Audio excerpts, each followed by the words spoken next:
and this is Mae Brussell. It's KAZU FM in Pacific Grove, California. This is broadcast number 643, April the 2nd. It's 1984. The years go so fast, you have to take a look to see which year it is. At least for me, they do. It goes awfully fast. We begin the program with a review of what was happening last year. The year goes fast. I say that every week. I can't believe it. Last year in April, the first week in April, I was talking about James Earl Ray, the man who was charged with killing Martin Luther King. And an article referred to various people that James Earl Ray said he knew. One was David Graver, Graiver, who used the alias Raoul, Raoul, and Randolph Irwin Rosenson, who later was convicted in New Orleans for illegal smuggling. Rosenson could be the link to Clyde Watts and General Walker, the controversial General Walker, and to the World Anti-Communist League. And David Graver was a fellow that left Argentina in an airplane that was supposed to have died in the plane, and people believe that he was alive, a counterintelligence gun runner or mafia dealer with hunks of money linked to the Vatican Bank and to the Otto von Bolschwing network, the TCI, the computer company. Von Bolschwing was Adolf Eichmann's superior. The links of these names that James Earl Ray had could link, in fact, to those people who are behind the murder of Martin Luther King. I also talked about George Corcola, who was brought back to the United States. He's a partner in crime in CIA, in assassination teams and counterintelligence, worked with Frank Turple and Edwin Wilson. Turple and Wilson are very quiet. Turple is out of this country. Wilson has been arrested and is in jail. In 1 year, I haven't seen anything about George Corcola. If you see anything, send me the articles. I certainly am not aware of them if they're around. I also talked about the laundry for DeLorean for his $17.6 million, the missing funds that have been diverted to unknown places. And I told you that the information I'd gotten was that this money went to Klaus Barbie, who put it in a Swiss bank. Now the DeLorean trial is going on, and today they're saying that narcotics at his hotel wasn't DeLoreans. It'll be interesting to see how they get him off, but I don't have any doubt that DeLorean will get off. I'd be very surprised if he got off. We were talking last year about Majah and his links to Milan and to the drug smuggling and the arms traffic out of Milan. I've been talking about him. He's the fellow who's been charged, the gunman who shot John Paul II in 1981, in May of 81. And I'll update the Vatican story. There's more in the news today about the Vatican banks and maybe one of the reasons why the Pope was shot. Last year I was talking about how Reagan recalled his shooting and compared the wounds of James Brady, whose head was so badly damaged, and Thomas Delahanty and Secret Service man Timothy McCarthy, as against Ronald Reagan, who didn't know he was actually shot until he was in the car. He thought it was a broken rib. Larry Flint said that while in prison, he's still in North Carolina, Durham, that somebody there who had John Hinckley there, he was also incarcerated there, said that Hinckley made the remark that he was surprised that somebody substituted the wrong ammunition for him, that he was supposed to have one of these bullets that does this massive damage, the fragments, and that when he shot at Reagan, he didn't have that bullet in his gun. That would be consistent with what I was saying before, and I looked up the articles, and there were a lot of discrepancies in the way that the three men fell and the response of Ronald Reagan, and somebody talks about it in the federal prison in North Carolina, at Durham, North Carolina, Butner, on the fact that that Hinckley was surprised that he was supposed to have a different kind of ammunition and didn't. That statement would mean, of course, that, and many of us believe there were two gunmen, they could use silencers, and that two different kinds of bullets were administered. The men fell in different ways, and the direction, the trajectory suggests there were different bullets. So last year I was talking about that, and since then I've learned from Larry Flint that this was the talk around Durham in the penitentiary. I also mentioned the grim plan of Argentina to order crematoriums from Florida. I haven't heard any more about that. That was a Jack Anderson story, a $15 million order 4 ovens to bury 400 people daily. And then there were the stories just a year ago of Edwin Wilson bragging about the CIA's responsibility in the Che Guevara murder. And Klaus Barbie had been arrested, and of course Klaus Barbie was part of the team of the CIA in focusing in on Che Guevara and killing him for the United States. There have been a lot of articles about the Reagan factor, the sleaze factor. The candidates are bringing it up a little bit. Mr. Mondale said he is, at this point, the master of deceit. Jesse Jackson said that Reagan is the master of deceit. Mondale called the administration one of the tawdriest in modern history, and Mr. Gary Hart described it as one of the most marginally ethical in our lifetime. The point about Ronald Reagan, and I'll do more, and I did list some of the sleaze operations on a broadcast a few weeks ago. The point about Reagan is that he's no different than all the other candidates. The fact about Ronald Reagan is that he's the most dangerous, that he has us at the brink of war. He is deploying the missiles in Europe. He wants war. And the only reason to bring out the sleaze factor is to get him out on anything you can. Now, I was listing alphabetically all the different people that he has appointed that were removed from office, the people, and you've seen them in the papers recently, the people that he wanted to appoint that didn't make it, and those that left voluntarily that weren't charged, and some that are criminally indicted. I also have brought out, ever since Ronald Reagan had his inauguration ball, what I call every week the high society. Of course, that's my tongue-in-cheek, the high society.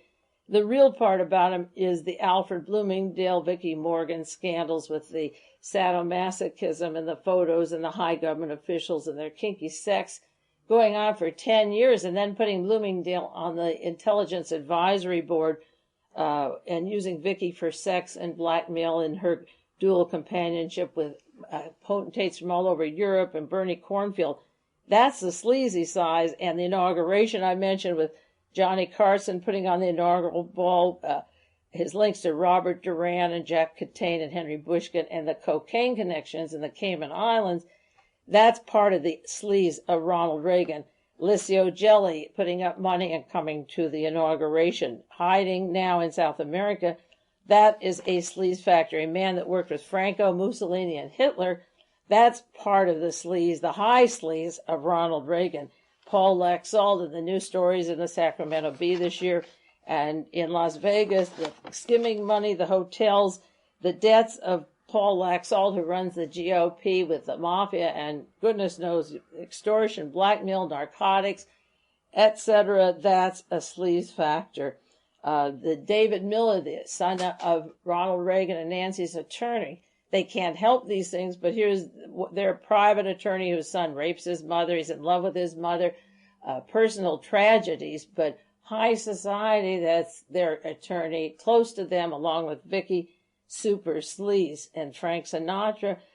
His links to Sam Giancana, a new book coming out by Giancana's daughter, and his links always to organized crime and the exposés he and Carson putting on the inaugural parties, and then using Helene vonDamm as his secretary all these years, a woman who came into this country as part of an espionage operation under Adolf Eichmann's superior, Otto von Bolschwing, who conceived the ideas for Eichmann, and sending her as the ambassador to Vienna. When they talk about sleaze, I keep a list of sleaze, and then there's real sleaze, and you've heard me talk about these things, and every week when these candidates talk about these matters, I want to remind them there's even a sleazier part of Reagan, not only the kinky sex and the personal problems of the people around him and the narcotics traffic, but the mafia and the killer teams and the Nazi connections that are so close. All you're seeing now are the little pimples of a sick body, and Reagan didn't bring all this in. The reason people are picking on him now is that he's got us to the brink of war.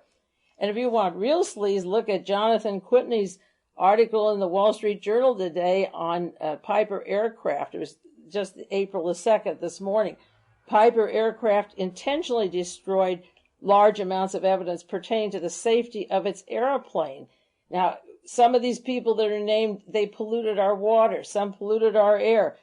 These are airplane crashes, and it says most of the data on this particular law case of Piper was destroyed or hidden from the court.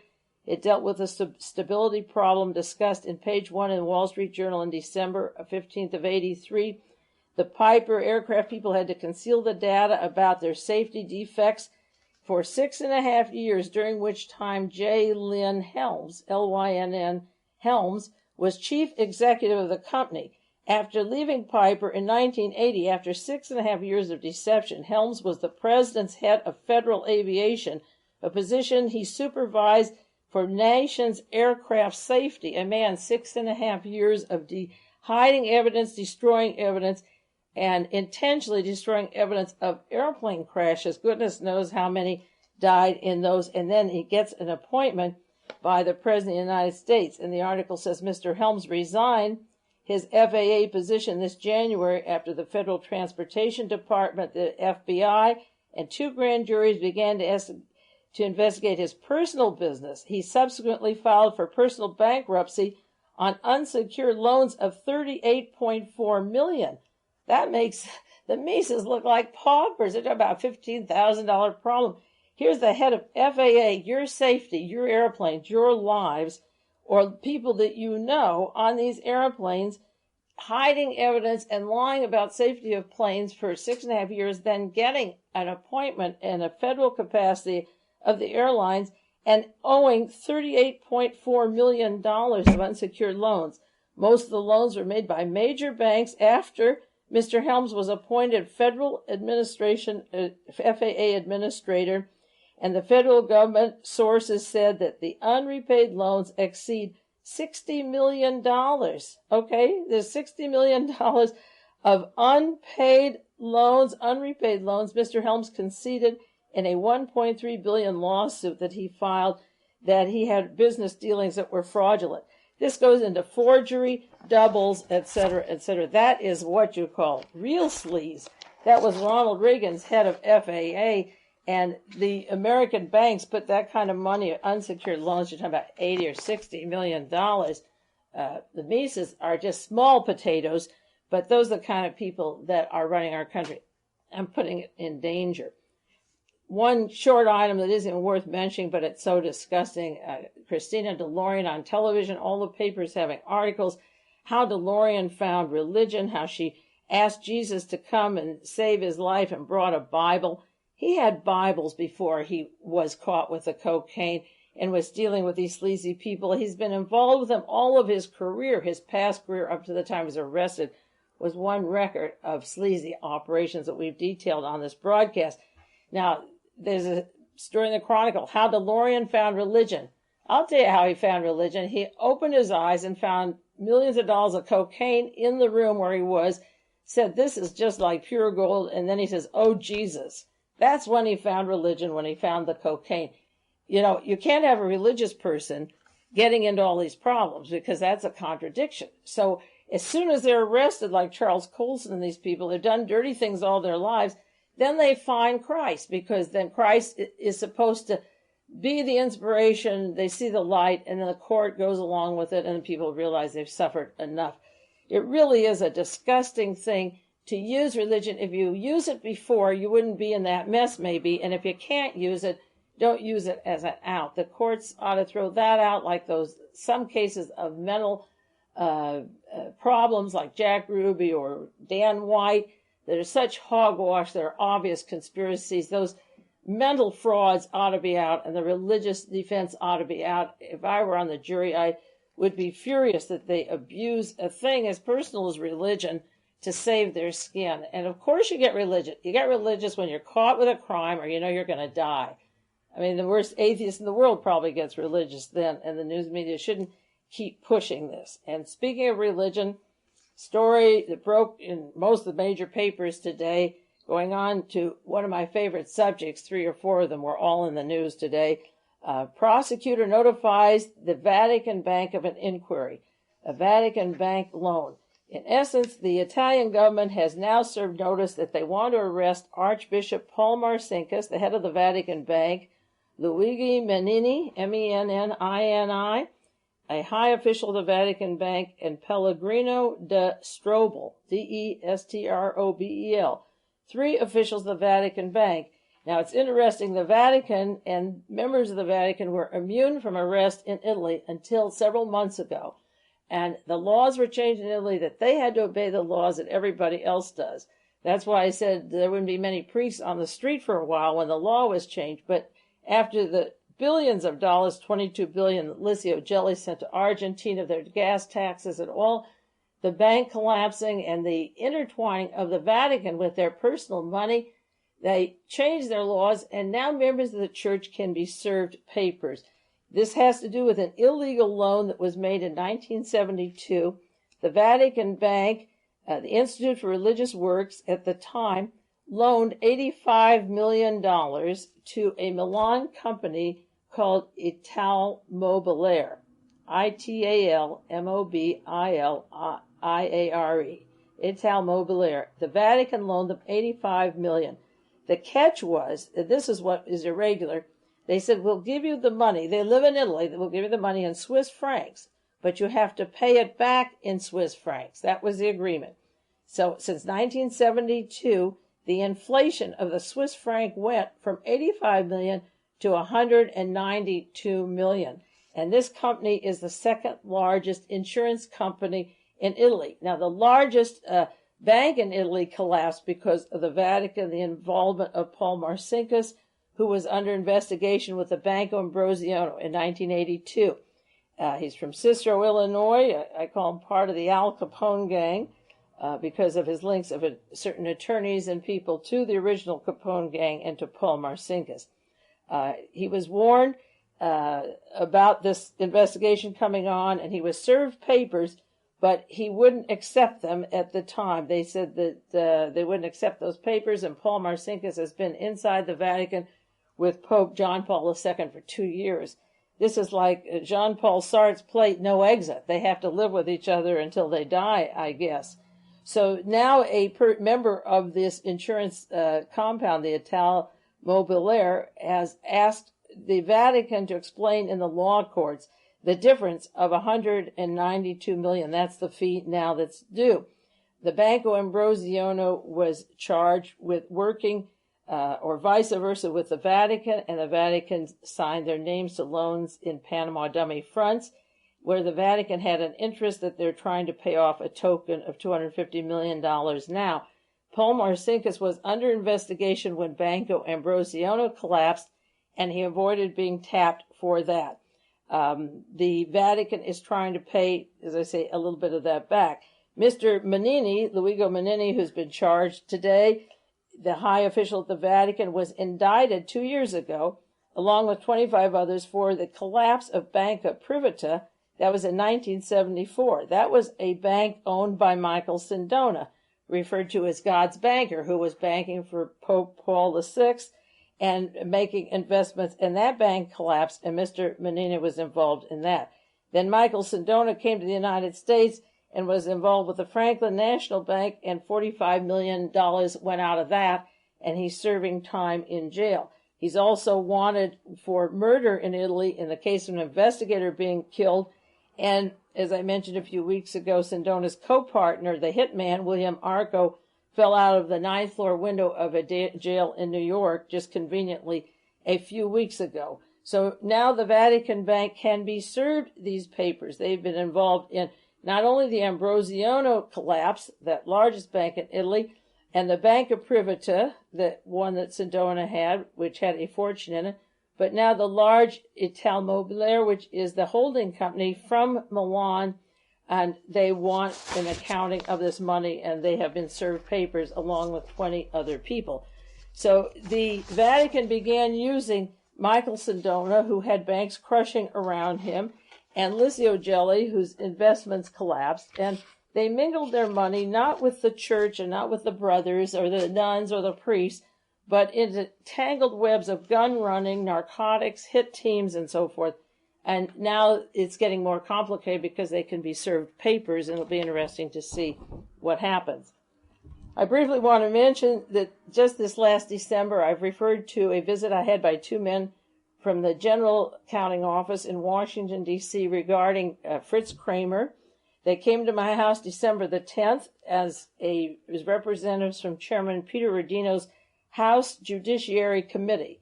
You can write this down if you want to write letters for me. Mr. Peter Rodino, Chairman of the House Judiciary Committee. The two men saw me, and I gave them information because I want to know if Fritz Kramer, who ran our Pentagon and is the instrumental man behind Henry Kissinger, and you see how he's emerging again to take total control of this government, is the same Fritz Kramer that was Hitler's top general. That's all I want to know, because one was a war criminal, and if it isn't that same person, I'll be satisfied. If it is, we have some accounting to do, and I want this Fritz Kramer to say under oath in Peter Rodino's committee that he's not the same person. I gave them pictures of each of the men side by side. So today I got a letter from one of the fellows that visited me, Mr. John R. Tipton, a senior evaluator, and he said, I want to thank you for meeting with Bob Glick and me on December the 10th, that Chairman Rodino is looking into the allegation of Nazi war criminals that came to this country and concealed their background. He said, to summarize our conversation, he gave 3 points. 1, you are aware of only one case whereby a now alleged war criminal was used and aided in immigrating to another country. 2, you furnished us various news articles you had written, as well as copies of notes you had on your radio show. You discussed an individual now living in the United States whom you suspect of being an ex-high-level Nazi and convicted war criminal. 3, in your opinion, it would not be surprising that Nazi war criminals or collaborators have assisted in this country by U.S. intelligence. In closing, I wish to acknowledge your letter of January 13th. I asked them what's happening, and thank you for your hospitality during our visit, and I wish you well in your present endeavors in a scenic location. If you have any questions or you want to clarify the above summary, write or call Bob or me. Well, you could better believe that by tomorrow morning at 10 o'clock, I'm going to have a letter out there. Why don't you mention Fritz Kramer? Why didn't you mention Henry Kissinger? What in this letter, if anybody ever saw this, would know what we were talking about, and has Mr. Rodino been notified that I want Fritz Kramer in Congress to say that he's not prisoner 33 at the Dachau trials. This Henry Kissinger is a disease that is going around the world wherever he touches. It's money for kill. And now he's on the Intelligence Advisory Board. He works his way up and worms his way. You can't sit on him or squash him. And it's very important that we know who this Kissinger is, because Fritz Kramer was the one who recruited him and took him around the various important places, from the Battle of the Bulge to Oberammergau, and then to Harvard, and then into the State Department and be Secretary of State and head of the National Security. Now, in the book, in The Banks We Trust, I have the book and I've only read certain parts of it. And David Emery called me this week. He says, turn to page 73. And on 73 in that book, which I had not read yet, I'd read the Italian banking scandals of VATICAN. I hadn't read the NUGAN hand part.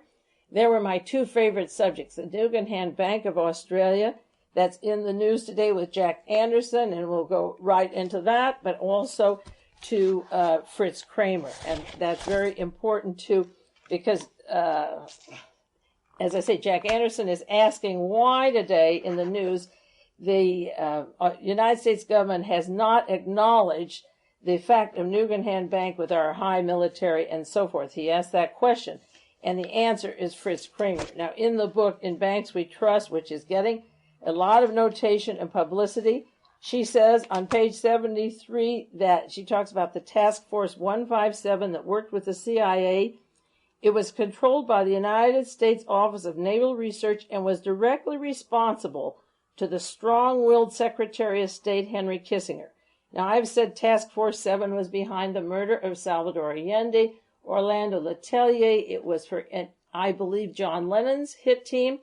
I believe it is the cover for many hit teams around the world, among other things. And she has Henry Kissinger in this book. It said the task force gained notoriety when 21 of its former agents took the Navy to court to demand civil service benefits after the group was disbanded in 1977 because of an internal scandal Ed Wilson had on his desk, and his own staff at the task force Washington headquarters is credited with the operations front name Pierce Morgan. This was part of the link to Edwin Wilson. Now, the attorney that represented those 77 people is Bernard Fensterwald, who was James McCord's attorney, and also the attorney for Mary Ann Paisley when John Paisley was murdered, and he was directly linked to Lee Harvey Oswald and to Navy intelligence, John Paisley with the Soviet desk, and James Angleton. Fensterwald represents the task force members. He represents Mary Ann Paisley, and he headed the committee to investigate assassinations, and also James McCord, who was part of these intrigues. This is the first time I've seen Henry Kissinger's name in this connection. Informed sources say that Task Force 157 used the NUGAN Hand Bank for covert Navy intelligence money, and the CIA used it to undermine Australia's Labour government, which is true. And, of course, in the book, In Banks We Trust by Penny Lareau, it just came out. There's a lot of more information about the money scandals that I've been talking about, like the NUGAN Hand and the Vatican banks. Now, Jack Anderson today had a story. The Anderson story broke, and the Vatican bank stories both broke just this morning, banking on drug traffic. And Jack Anderson says that the United States intelligence and the government refused to cooperate for 3 years. The Australians are investigating the NUGAN Hand Bank, founded by Frank NUGAN. It collapsed in 1980. Now, that bank had between $500 million and $1 billion, and allegedly nobody came forward. They didn't want to be connected with this because this is the highest level of the Army, which would be Kissinger and Fritz Kramer, the Navy and the admirals, which is Navy intelligence, and the international cocaine and heroin traffic, particularly from Southeast Asia, and then distributing over to the Middle East. It involves employees at Bechtel Corporation, which is Mr. Schultz and Caspar Weinberger. The NUGAN Hand Bank is a net of the Odessa. It's given a different name. Odessa was Adolf Hitler and Martin Bormann's umbrella organization for resurrecting the Fourth Reich. Now, this bank collapsed when Frank NUGAN was murdered, and Jack Anderson repeated again. Many of you know the story, maybe you don't. William Colby's name was on Frank NUGAN's in his pocket when he died. He was an attorney for the bank. That's the head of our Phoenix program and Murder Incorporated from Southeast Asia, became our CIA director. Retired Navy admirals such as Earl Yates, who was the bank president. Retired Army General Erie Koch, that's a good name, Erie Koch, C-O-C-K-E.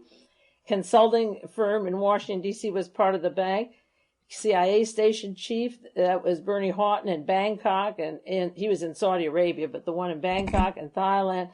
And the documents were shredded. Many were shredded in Austria, but the NUGAN Hand drug traffic involved the Golden Triangle, Southeast Asia, with a branch in Thailand, in Chiang Mai, right near the Burma border, but in the same building as our Drug Enforcement Agency.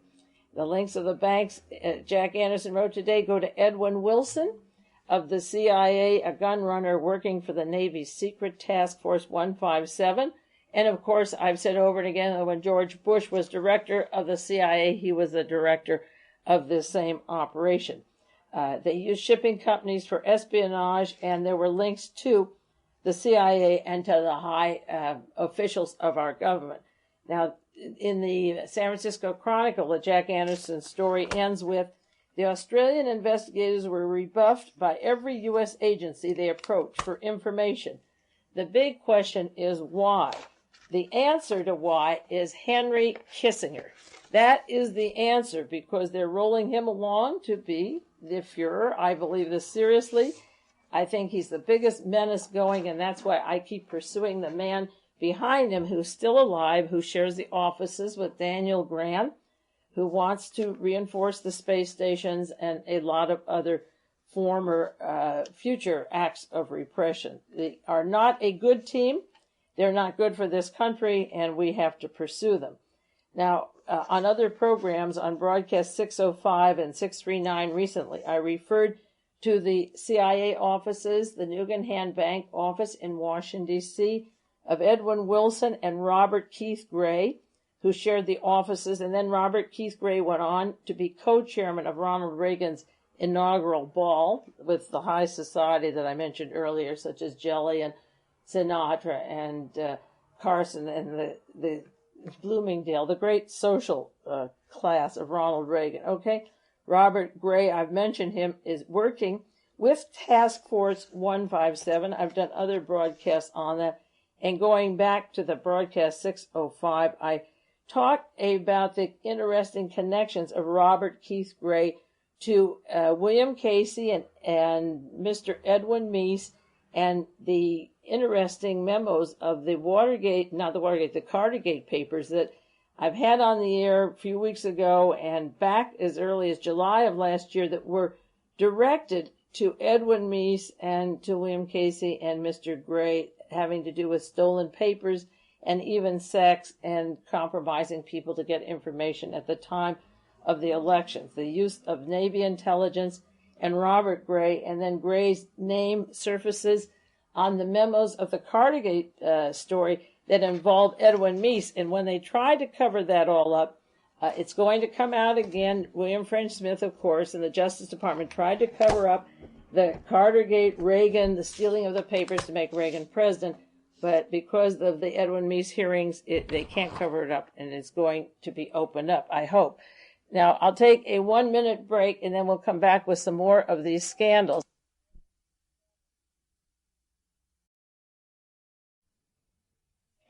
These stories, I'll go back to part 2 of this broadcast. This is 643, April the 2nd, 1984. In November 1982, that was a year and a half ago, I was talking about the murder of Kevin Mulcahy. He is an important person because he was a link of Edwin Wilson to international terrorism of the CIA and to the NUGAN hand bank. And I compared the importance of him to that bank collapse to the murder of Roberto Calvi in June of 1982 to the Banco Ambrosio and the Vatican. Just as I say, in November of 1982, I said that William French Smith should be removed as Attorney General, that he was giving out leaks on drug arrests of major drug people and not protecting Kevin Mulcahy, who was to testify against Edwin Wilson. And of course, what he had was so important to be told that there was no way that he could live. So that 2 important witnesses to these individual banks, on the one hand in the Pacific in Australia and the other over in Milan, have common denominators in Washington, D.C. and in Palo Alto. And I talked about the relationship of Helene vonDamm, who is a woman who hired for Reagan in California. She worked for him as secretary and helped hire there. And many of these controversial people that are coming out now around Edwin Meese were the people that worked for her and Reagan in California, the very same people.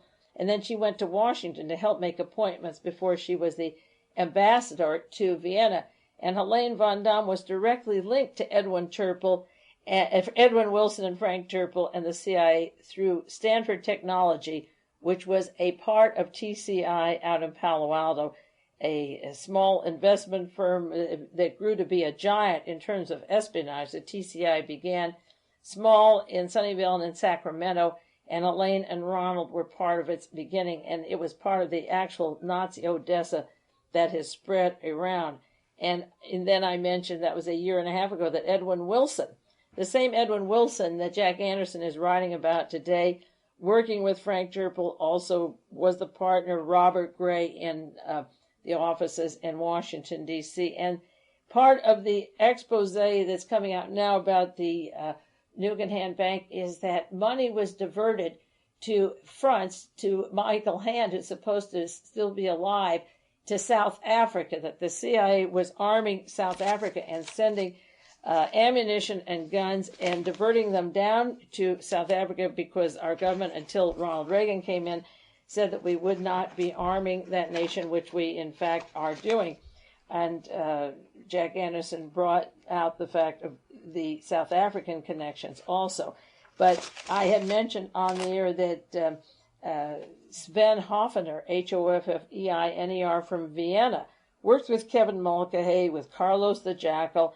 Kevin took pictures of Carlos with them. They worked with the CIA, and he exposed the fact that, and it was in the New York Times, that they were surreptitiously arming South Africa with weapons and also in Angola to cause the government to be overthrown, and the link of these same people to arming the PLO and the guerrilla training in Lebanon. So the story of why the government, the United States government, won't do an expose on this, the answer has to be how the high-level people in our government, not yesterday, but today, the people in power today, link directly to what they're investigating now, so they won't even respond to the questions of why aren't you doing anything about it. Now, the interesting is going now to Ed Meese and some of the related problems with Ed Meese, and I wish I could do 3 or 4 hours. I spent the last 4 days just entangling, separating some of the pieces, and we'll put them on the air each week as we come to them. But switching now to Ed Meese, which isn't far from NUGAN Hand and the Vatican stories that are coming out, was a profile in New York Times, March 29th, on the fellow Mr. Myers, Roy Myers, who's doing the investigation for Senator Howard Metzenbaum. And if anybody stopped the appointment of Edwin Meese, if he can be stopped, one single man broke the ice, just like if it was James McCord at Watergate, and we won't know for sure who it was. But it only takes one person to change the course of history. The laws that Meese would put in would affect all of your lives and our future.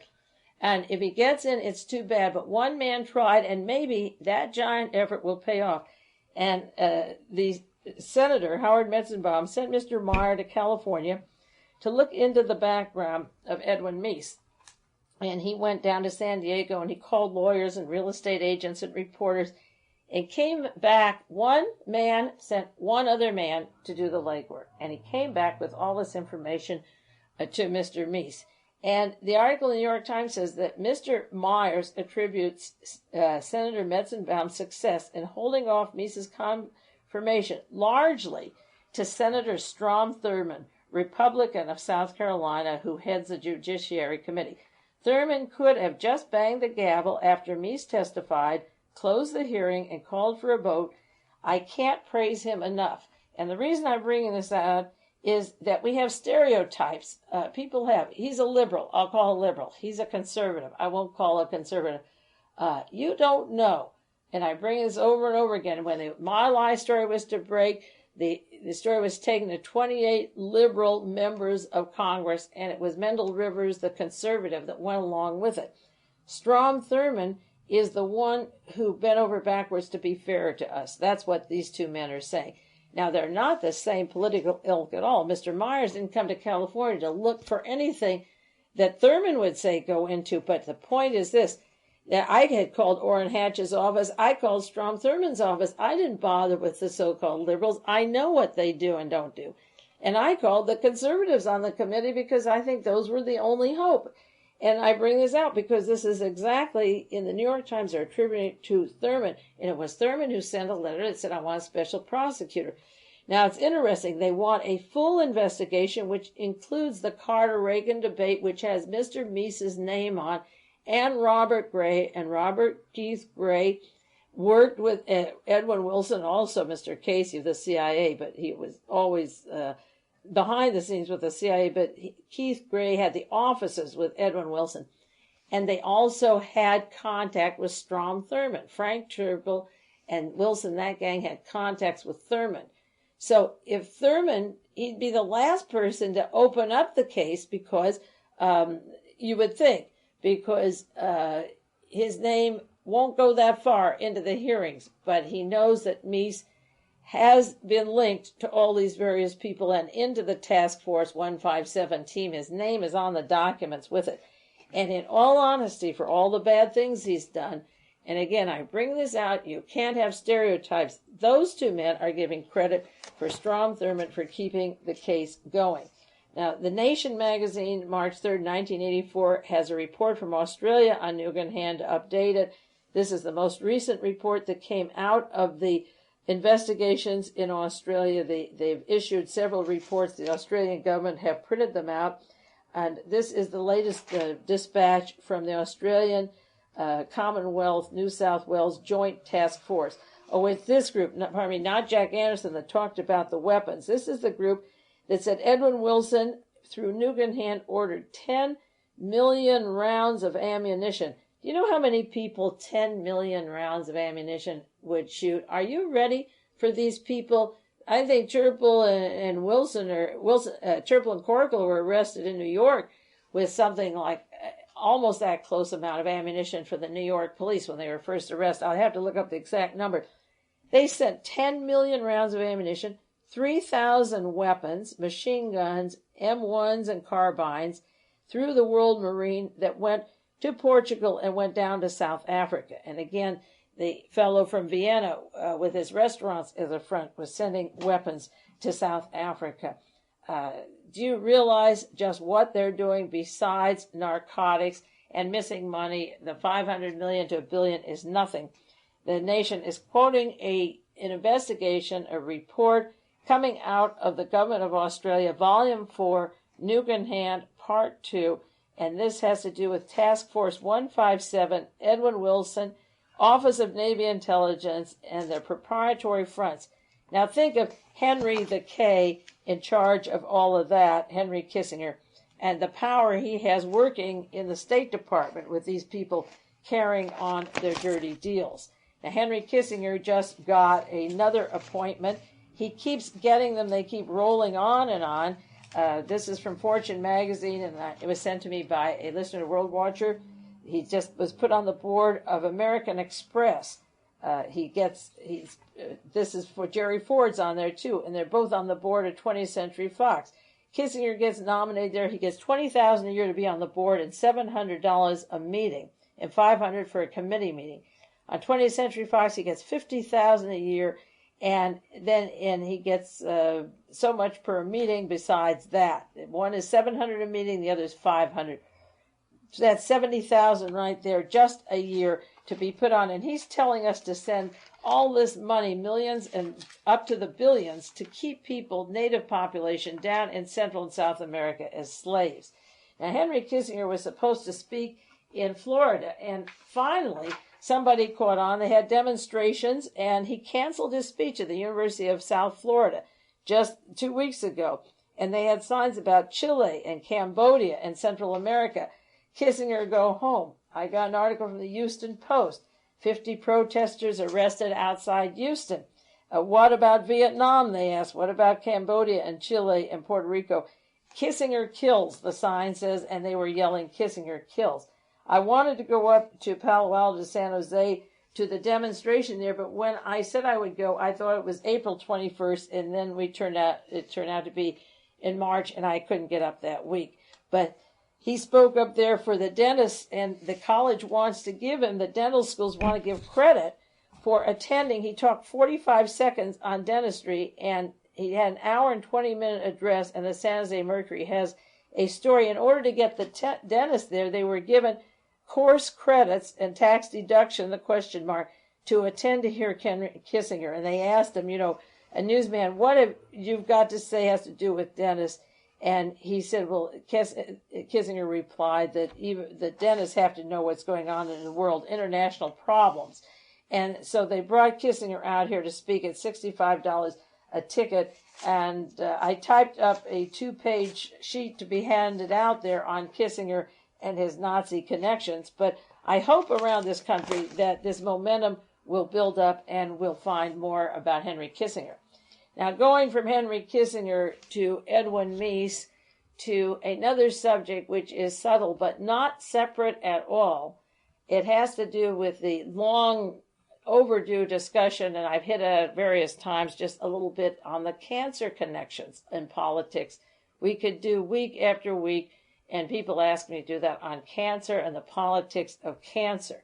I bring it up now in conjunction with the Meese affair because of the investments of Mrs. Meese and Edwin Thomas and Henry Kissinger's relationship in the news and what is happening today.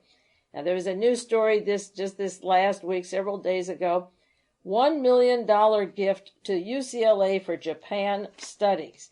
A gentleman is coming to UCLA to donate. A great financier, Mr. Ryosha Sasakawa, Ryoichi, Sasakawa, Sasakawa.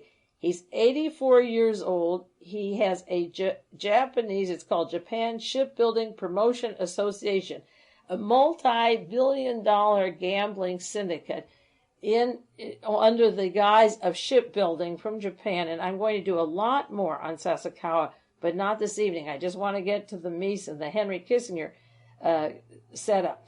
Sasakawa, they describe him in the LA Times and San Francisco Chronicles, flamboyant, ultra-nationalist, gives out a philanthropic. They go into the fact of his war crimes and his role over in Japan and his fascism and his death squads, his assassination hits of prime ministers and all the bloody details that I'll go into. They have him as a great person who donated $48 million to the United Nations, and UCLA is going to get a glimpse of Sasakawa. He's going to be there. He has a translator from J. Walter Thompson that travels with Sasakawa. Now, I'll do more on Sasakawa, as I say, probably next week.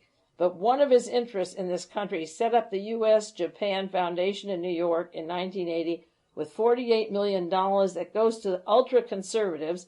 The president of the foundation is Richard Petre, P-E-T-R-E-E, who was in the CIA and the Tokyo Embassy, so the CIA man is running the foundation. The members of the original American group include Henry Kissinger and Mr. Angier Biddle-Duke, former ambassador, Robert Anderson, former chairman of Rockwell International, and Robert Sarnoff of RCA, and I'll give you more on that next week. The grants made by Sasakawa foundations in the United States have to do with nursing homes, elderly Japanese immigrants, conservative private colleges, public television, and cancer research. He's interested in cancer research. Mr. Donovan of the OSS was put on the cancer committee by Elmer Bobst, a layperson, as soon as the war was over, and our OSS chieftain who began and formed the CIA was interested in cancer. Daniel Ludwig is interested in cancer. Mr. Sasakawa is interested in cancer. These people put money into it, but cancer is increasing over and over again. This is the man behind Reverend Moon, behind fascist dictatorships, the head of the World Anti-Communist League, at the current time in Japan, and linked to mafia, gun running, assassinations, hit teams. He's interested in nursing homes and cancer. Now, Henry Kissinger has a close bond to this person and to Reverend Moon, as does Sven Kramer, who works with Reverend Moon, and the Korea Gate scandals bring out the name of Sven Kramer, the son of Fritz Kramer, in the National Security Council. Now, the Meeses had investment in firms interested in cancer. Very small, I grant, but I don't know how far they go, and I'm suspicious that Ursula Meese is far more than what meets the eye, and if we continue pursuing this, we'll find out. Last week, I talked about biotech and the dummy fronts of the corporation biotech, or what are the overt fronts, and just last week in the Washington Post, March 22nd, there's a story about biotech. The lead article says, boast of biotech had an in with the White House.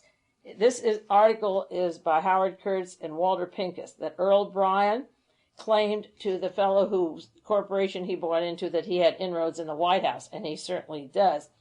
This company that biotech bought into, biotech was formed by Earl Bryan as soon as the inauguration was over, when Ronald Reagan was president, and Mrs. Meese couldn't wait 3 days to hand over her $15,000 loan to him.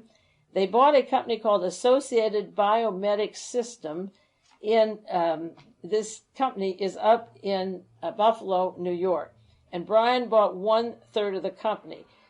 Former Secretary of Health and Welfare David Swope, S-W-O-A-P, was Undersecretary of Health and Human Resources, and he was supposed to be the contact in Washington that Bryan could get to. As late as 1982, biotech told the Security Exchange Commission that their Associated BIOMEDIC failed to meet Food and Drug Administration requirements. They were building a contract to produce interferon. Now, interferon is that ingredient that they're trying to work with cancer experimentations that Dick Gregory claims that is taken from the black children in Atlanta, Georgia. I don't know if it's true or not. I don't know where he got his information, but he was always suspicious of where the interferon was coming from, and he felt had information that there was a high level of it in blacks and that they could be used and then killed, and take this from them for experimentation. Now, as late as 1981, this company that Bryan had over 1/3 interest in, he bought from Alex Burns, over 1/3 of an interest in. They got a grant for $834,000 to get blood samples to the National Cancer Institute. Brian lost interest in the company, according to the Washington Post story.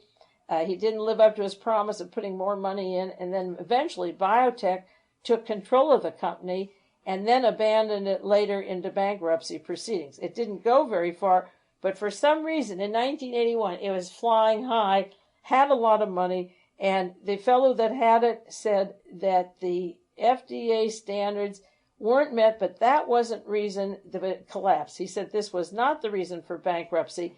So I wonder what happened in 1982 or the date that it went bankrupt, because there was money into it. Biotech poured money into the company after it went bankrupt, $675,000, and they claim that he was in constant touch with people at the White House. Ursula Meese was in such a hurry to borrow $15,000. She didn't report it. The person who gave it to her, Mr. Thomas, didn't report it. Everybody was silent about this $15,000, and it was plunked in the hands of Mr. Brian, who goes on and buys into the companies. But I have the names of some of those companies, but this is the first one. The Washington Post has done a study on it. Was into interferon, money, and blood samples to the National Cancer Institute. I don't know who they came from or what they sent. The second company that Mrs. Meese made a little money on, she tripled and then sold it. I mentioned it last week. Sold it for 3 times what she invested in it the day before the market dropped out of it, was at American CYTOGENETICS. And another story in the newspaper this week said that company is located in North Hollywood. It is a leader in preparation, screening, and examining slides for Pabst tests and evaluating tissue samples for the diagnosis of cancer. If it's the leading Pabst smear case, I don't know why the market dropped in one day or what happened to that. But she was in such a hurry to invest some of their borrowed money into this one company, which has to do with Pabst smears and cancer. And they also were anxious to put into the company with interferon and with the National Institute of Cancer, which did give them a huge hunk of money. Now, incidentally, I've mentioned Ms. Helene vonDamm many times. When she came to this country from Detroit, she went from Vienna to Detroit. She went to Chicago, Illinois, where she worked for the American Cancer Institute, American Medical Association. She worked for the American Medical Association. So her links before she went to California with Ron O'Brien were in a medical branch, some part of medicine involved with doctors, and in some way where she never pursued any medical interests at all. She worked for the American Medical Association. And then Mr. von Bolschwing, of course, had Elmer Bobst and Warner Lambert as his cover for his Odessa Nazi travels around the world. Now, one story in the Houston Post, Edwin Meese said the reason he didn't remember the $15,000 loan is that he was too busy when he moved to Washington, and he said, I was too poor. I couldn't afford an accountant. Now, this poverty story really could be stretched a little far. I have one article of Helene vonDamm over in Palestine with Ursula Meese taking a trip. There's another article of Ursula Meese in Peru just in June 82, the time that her son was killed in Washington in a car crash. Of course, she didn't know that was going to happen, but she wasn't home taking care of things. Goodness knows what it cost to go to Peru. She didn't have an overt job at the time. She wasn't working. And just this last week, it came out that she got put on a payroll of a foundation, the Moss Foundation in Dallas, Texas, for $40,000. When their money problems became hard, she began to get a salary of $40,000 out of Dallas, Texas. And next week, I'll go into the Dallas connections to the Meeses and some interesting facts that by themselves don't mean anything, but adding them up, I get a different view of who is bailing the Edwin Meeses out around the world. But this poverty story is like Richard Nixon saying at the time of his being accused of taking money under the table by the Lincoln Club or Howard Hughes. He said, my wife has a cloth coat. I have a little dog named Checkers. I'm not going to give him back. We own a home that's worth, I didn't look up the figures, $80,000. We have a mortgage. That doesn't mean beans. They can live poor. although I don't think Edwin Meese's $300,000 home or $200,000 looks like they're living poor. But he says, I was too poor to get an accountant to take care of my affairs. Well, I'm poor, and I went to HR Block this last week. They still charge me, and I go to them. If I'm busy, I still go to them. And Edwin Meese said, I was too poor. He is working with people from heavy foundations, from the Scaves, from the Nobel family, and I'll go into his foundation grants, his dummy fronts, his institutes, people funding Stanford, the Heritage Club, the University of San Diego, and a million, not a million, but a lot of dummy fronts. He says, I was too poor. I couldn't afford an accountant. I'm tired of the protection of the church for what they're doing, and I'm tired of this idea that he's just too poor. He can't tell you what happened. Now, if he was poor, Edwin Thomas wasn't poor. He's his long associate who worked with him in San Diego and worked with Reagan as governor. Edwin Thomas put up $50,000 to $100,000 into biotech. And I still want to know what his income tax was that he put that kind of money.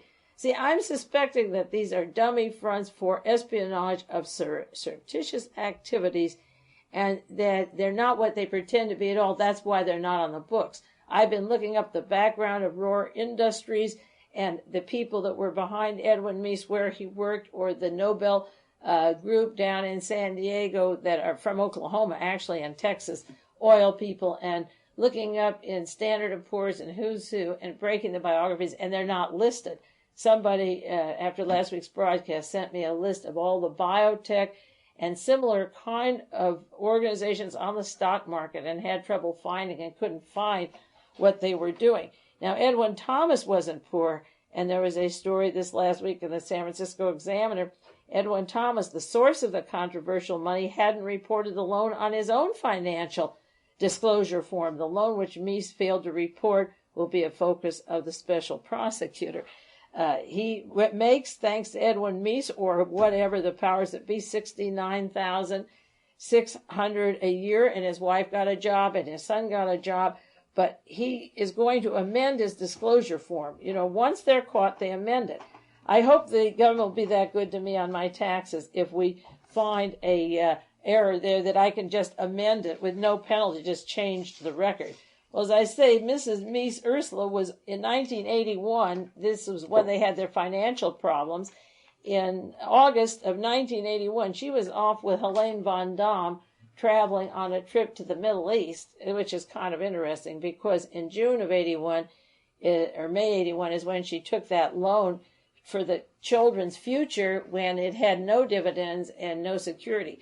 Also, in the book, Reagan's Ruling Class, that new book that came out, there's a story of each of their financial investments, and it tells in there that Edwin Meese didn't have his stocks in his name. He put all of his holdings in his wife's name, and they included Sterling Drug, which is IG Farben, and Exxon, and General Electric, and electric companies. So Mrs. Meese knows the difference between blue chip stocks that pay dividends for your kids and always hold up and are good, or putting it in a company that has no dividends, no record, that guarantees you, practically, they told him from the beginning, you'll lose your money, you're not going to make money. So she can write it off as a loss, but it went into the hands of Dr. Bryan. That's the main thing. The $15,000 goes into his hands. And where does it go from there? And who does it go to? You see, it isn't that she lost money on it. They say, well, Edwin Meese is innocent or he would have more money. You don't know what he'll have 10 years from now. You don't know what he has anywhere or what's been promised. I assure you, if he keeps his mouth shut, he'll be a multimillionaire. And I assure you, if he starts talking, he'll be kicked around like some of the Watergators. Someone like G. Gordon Liddy makes $200,000 a year now. And that can happen also to people like Edwin Meese. The poverty now has nothing to do with the future. And it's disgusting to think that the comparisons are forgotten between the old Nixon sleaze and the Reagan sleaze. And finally, there was an article in the Washington Post, March the 5th, the Cancer Board appointments under attack. Ronald Reagan is being attacked because the National Cancer Advisory Board oversees $1 billion in cancer research, and that Ronald Reagan has taken from the 18-member board. He's appointing people that have nothing to do in terms of doctors and experience for the war on cancer. This board was created in 1971, the War on Cancer. Congress created it, and he's made appointments that are being challenged. Representative John Dingell of Michigan wrote and said the absence of full range of scientific authority can result in failure to advance knowledge in key areas and therefore amount to the misuse of resources with potentially avoidable and devastating effects on the American public. He's been chastised on the front page of the Washington Post for making appointments that will not benefit us, that have to do with political cronies and not scientists or doctors who would serve the purpose. This is a $1 billion creation, the National Institute of Health, and he's being chastised for sabotaging the future of cancer research by his appointments. So I conclude by asking the question, is there, and this is evil to say, is there a political cancer? Yes, I think there is. Just like the Martha Mitchell cancer, the Jack Ruby cancer, there are a lot of political cancers, and I believe the technology is there and it's being concealed and used. We'll do more on that next week, the Meeses, the cancer conspiracy, and a lot of other stories. In the meantime, it's time to go. This is Mae Brussell. It's KAZU-FM in Pacific Grove, California.